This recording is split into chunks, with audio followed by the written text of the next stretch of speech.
안녕하세요. 그리스도 중심 성경 읽기에 참여하시는 성도 여러분, 우리는 지난번에 사무엘 하까지의 이야기를 살펴봤습니다. 하나님께서는 다윗을 사용하셨고 경건한 다윗은 통일 왕국을 세우며 나라를 선하게 통치했지만 결국 다윗 역시 부족하고 문제가 많은 죄인이었다는 것이 드러났죠. 하지만 다윗은 늘 회개하는 사람, 결국 하나님을 사랑하는 사람이었고요.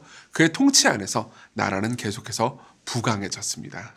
열왕기상 초반부의 이야기를 보면요. 근데 다윗이 이제 늙어서 더 이상 왕의 직무를 수행할 수 없게 됐다라는 이야기부터 출발합니다. 그래서 다윗의 뒤를 이어서 솔로몬이 왕이 됩니다. 물론 그 사이에 다윗의 다른 아들 아도니아라는 아들이 있었거든요. 그 아들이 이제 솔로몬을 대신해서 왕위를 찬탈하려는 음모를 꾸미기도 했어요. 그렇지만 다윗은 결국 솔로몬을 왕으로 임명합니다. 이건 사실 하나님의 뜻이었기 때문이죠. 그리고 다윗은 죽기 직전에 2장에서 이제 나오는데요. 솔로몬에게 유언을 남깁니다. 유언의 핵심은 이거였죠. 네 하나님 여호와의 명령을 지켜 그 길로 행하여 그 법률과 계명과 율례와 증거를 모세의 율법에 기록된 대로 지키라. 그래야만 네가 무엇을 하든지 어디로 가든지 형통할지라는 것이었죠. 사실 이건 모세가 그 이후에 여호수아에게 명령한 것과 똑같은 내용이었습니다. 그러니까 모세가 경건한 사람이었듯이요. 그리고 여호수아가 경건한 사람이었듯이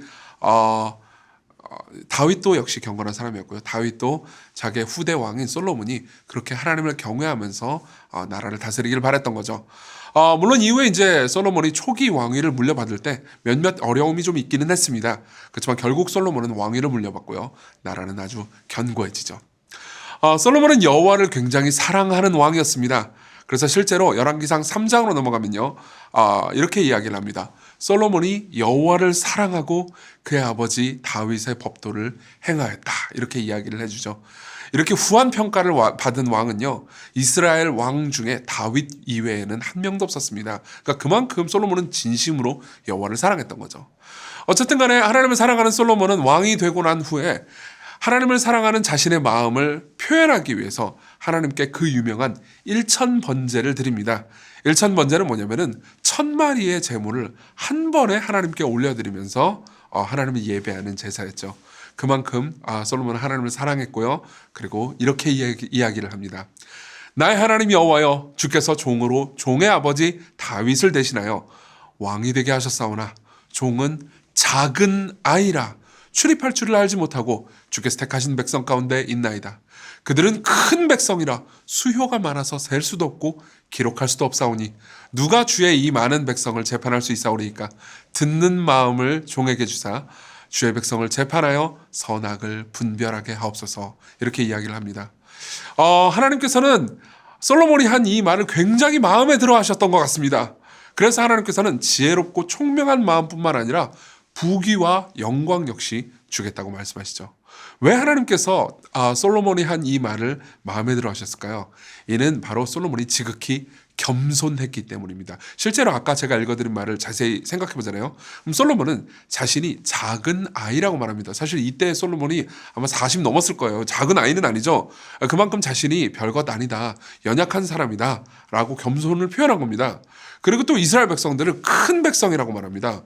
실제로 다른 나라에 비교해서 이스라엘 백성들이 뭐 엄청나게 큰 백성도 아니고 뭐 수요가 많아서 셀 정도도 아니었어요.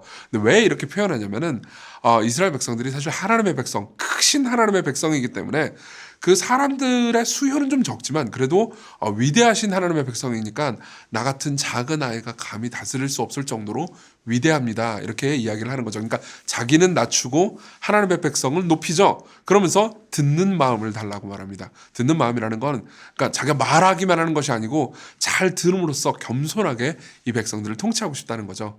그래서 자신은 연약하니까 하나님의 도움이 필요하다고 말하는 겁니다. 이는 참으로 겸손한 말이었습니다. 그리고 그 겸손함이 잘 드러난 사건이 있는데요. 그 다음에 바로 나오는 3장 후반부에 유명한 솔로몬의 재판 사건입니다. 두 여인이 있어요. 그리고 한 남자아이가 있습니다. 그리고 두 여인이 한 아이를 두고요. 서로 자기 아이라고 주장을 하고 있고 솔로몬은요. 둘 중에 누가 엄마인지 알게 하기 위해서 아이를 칼로 잘라서 나누어 가지라고 말합니다. 얼핏 보면 굉장히 잔인한 판결인 것처럼 보이지만 이렇게 솔로몬이 말할 때 누가 진짜 아이를 사랑하는 엄마인지 알아보려고, 그 마음을 알아보려는 지혜로운 판결이었죠. 그리고 진짜 엄마는요, 아이를 죽이지 말고 다른 여자에게 주라고 말합니다. 사실 이 이야기는 이 여인의 겸손을 말해주기도 하지만요, 진짜 엄마의 겸손이요.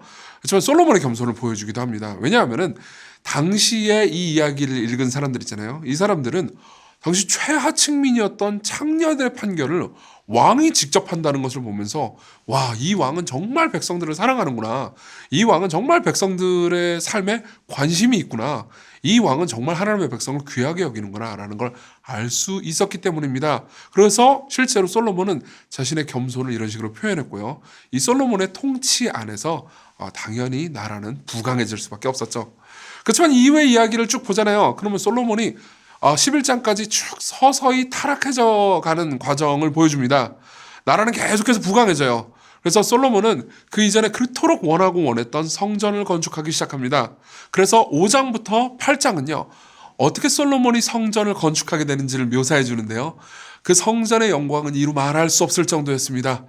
솔로몬은 성전을 건축하고요. 그리고 하나님의 영광이 그 위에 탁 임하죠.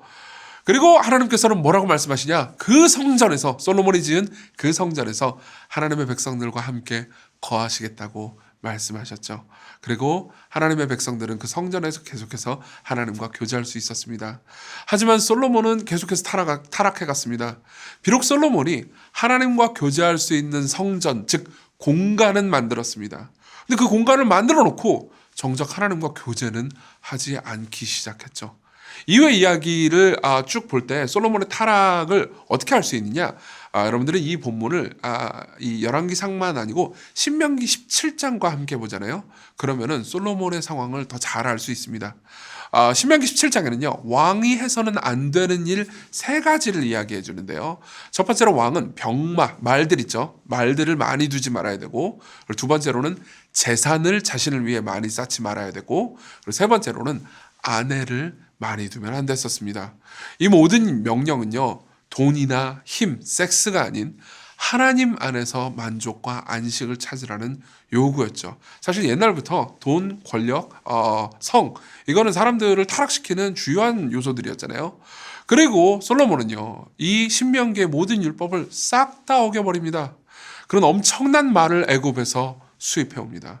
그리고 자기 자신을 위해서 재산을 엄청나게 많이 쌓아두죠. 게다가 아내를 1000명이나 둡니다. 결국 그 아내 중에서 이방 우상을 섬기는 아내들이 있었고요. 그리고 그 아내들의 유혹으로 인해서 이제는 여호와 하나님이 아닌 다른 우상 숭배까지 노골적으로 하기 시작하죠.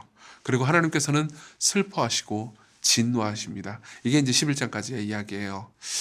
처음 겸손했던 솔로몬 왕은요, 가면 갈수록 교만해집니다.